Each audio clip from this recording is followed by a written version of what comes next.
di sore hari ini di tanggal 1 bulan 1 Januari tahun 2018. Kita berada di Kuala Parit, Perlak Timur. Oke, Kuala Parit, tempat salah satu wisata yang baru dibuka di daerah Perlak. Dan saat ini aku jalan sendiri sih.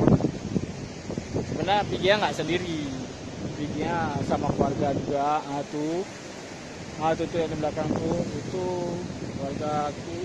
Tapi karena datangnya telat, seharusnya sih siang tadi datang.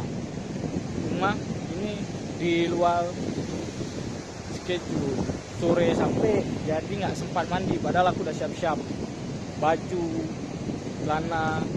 Tapi ya karena datangnya telat sore, jadi nggak mandi, cuma main-main aja. Tapi nggak apa-apa, yang sikit-sikit.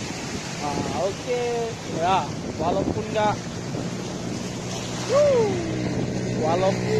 bisa mandi, tapi aku bisa merasakan airnya basah-basah sedikit, semata kaki aja.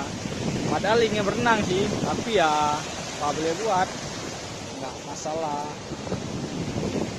Di sini ada juga warga kampung daerah sini yang